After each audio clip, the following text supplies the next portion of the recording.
By the time this video comes out, the Cy Young Award winners will have been named, and I am going to make the wild prediction that Shane Bieber will win the award. I know it sounds crazy, but I just have a hunch. Was I correct?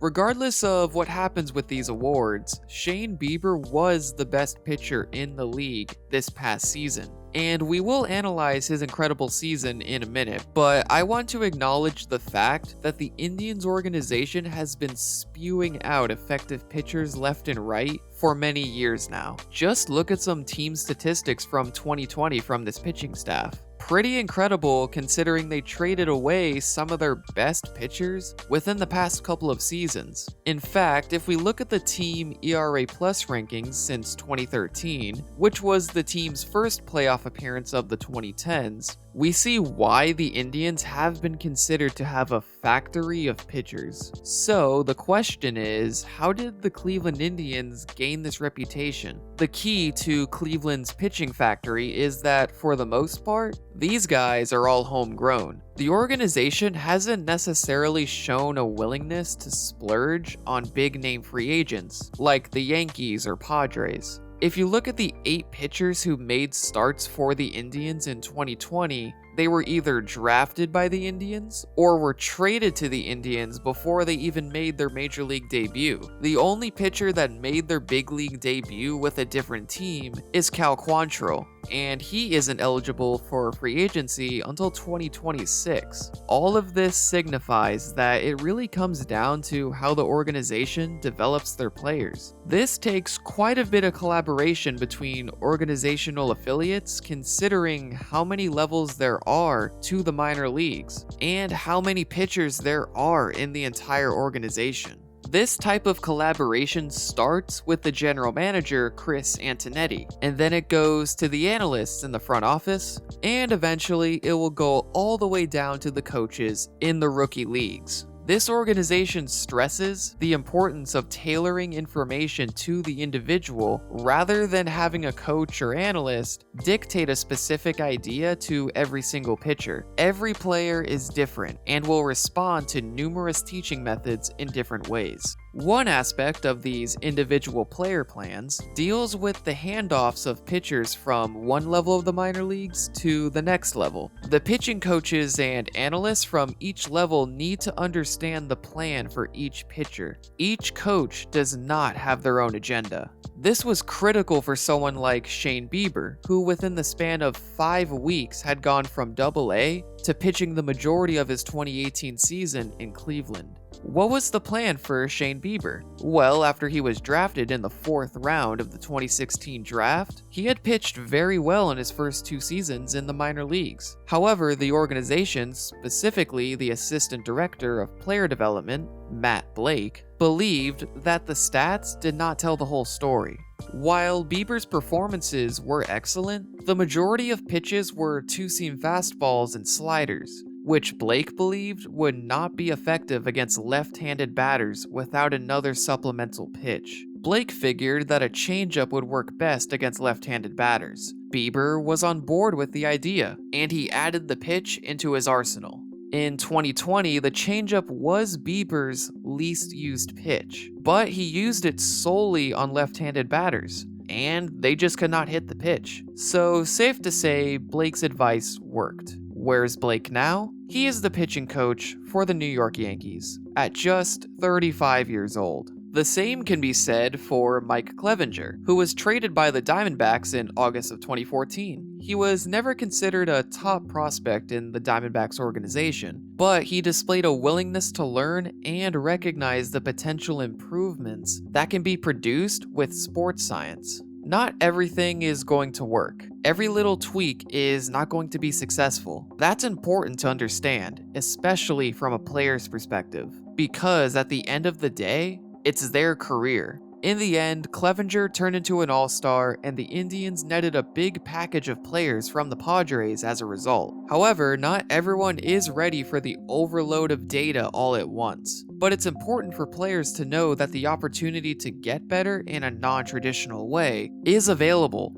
Coaches are still there to help you, and that's why it's important for the front office to make sure that coaches on all levels are in sync on what each pitcher's plan is. Realistically, all the organizations in MLB have this sort of information. They understand the tools that their players have. It's whether they have the ability to relay this information to the players in a convincing fashion. Prospects need to be aware that big league pitchers with similar makeups have made the necessary tweaks to become even better MLB pitchers. If it's of any significance, a poll conducted by MLB Pipeline, released at the beginning of 2020, shows that a majority of MLB executives believe that the Cleveland Indians develop the best pitchers. In the end, this comes down to cohesion across the entire organization, which the Indians have shown they possess. And as the organization continues to produce examples like Kluber, Bieber, and Clevenger, the young, highly touted prospects will be more likely to listen. One aspect I've noticed Cleveland pitchers have in common are the pitching deliveries. Before I show you what these pitchers do, let me show you how some other pitchers throw.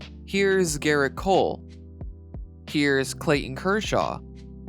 And here's Zach Wheeler. Notice any similarities? All of these pitchers extend their arm back towards second base during their deliveries. Now, let's look at a few Indians pitchers. Here's Zach Plesac. Here's Shane Bieber. And here's Corey Kluber. Yes, I am aware Kluber is not on the team anymore, but he is still arguably the team's greatest success story. All of these pitchers keep their delivery more compact as they don't bring their arm back towards second base. At least, not as much. They want to keep their arm as short as possible during their delivery. As Plesac mentioned, it's harder to time your pitches up when your arm is longer. In reality, this is just one of the secrets that the organization likely teaches across the entire organization to unlock the best out of their pitchers. Now the question is how these players are brought into the organization. Of course, there are a few different routes. There is the draft, there are trades, and there are international signings. There hasn't been much success on the international front apart from Danny Salazar, who was a reliable pitcher for the Indians, but injuries have unfortunately caught up with him. So let's turn our heads to the draft. 3 of the main starting pitchers in the Indians' 2020 rotation were from the 2016 draft. None of them were drafted in the first 2 rounds. Throughout MLB history, this is the best trio of pitchers in the same rotation that were drafted in the same draft by the same team, according to ERA+. Yes, this was a shortened season, and Savale was carried by Bieber and Plesac. But you want to know who's number 2 on this list? Yeah. And then you see who's in 3rd place, the Tampa Bay Rays, who are arguably the biggest believers in analytics in the entire league, so it makes sense that their guys are on here too. This furthers the idea that as young prospects see results by their peers at the big league level, they are more likely to absorb this information presented to them. All of these pitchers that the Indians drafted shared a common trait going into the draft. None of them had elite stuff that scouts salivate at, but they all had great control, athleticism, and repeatable deliveries. Also, they showed a willingness to learn. In a pre-draft interview with Savale, he was able to recall every single pitch from his prior starts, which shows that he is critical of himself and he is looking to improve. However, the Indians have found a lot of success from trades. Some of their biggest success stories include Corey Kluber, Carlos Carrasco, Trevor Bauer, and Mike Clevenger. All of these players became all-stars and/or Cy Young Award recipients. I feel that Shane Bieber is the current poster child for what this organization attempts to accomplish from top to bottom. The scouts find a player with traits they value most, traits like control and delivery. These are valued around the league, but it seems that stuff and velocity is always going to override these other traits. This is why Bieber was drafted in the 4th round. From day one, he showed a willingness to learn, specifically when he developed an entirely new pitch to face left-handed batters at the big league level. Fast forward a few years, and he is likely winning the AL Cy Young Award at just the age of 25. If you just look at his big league progression, it's easy to see how he has adapted so well. You can see this with his swing and miss percentages, which have risen noticeably since his debut in 2018. You can also see this with Trevor Bauer. He is clearly a deep believer in analytics, and his 2020 in-season vlog opened my eyes to how much really goes into preparation and improvement. It has been shown that organizational cohesion and sticking to a specific player makeup when drafting or trading for young prospects is what has allowed the Cleveland Indians to thrive in the pitching department. As more and more examples of successful pitchers climb from the minor leagues to Cleveland, it's likely that future prospects in the organization will listen to what analytics have to say. The Indians fell apart in the 2020 playoffs, and no one really knows whether they're going to stand firm or sell. It really depends on what happens with Francisco Lindor. But I think Indians fans can rest assured that they have an organizational process that works and will likely continue to work for the foreseeable future. I hope you guys enjoyed the video. Leave a like if you did, and subscribe if you're interested in more content just like this. Thanks for watching.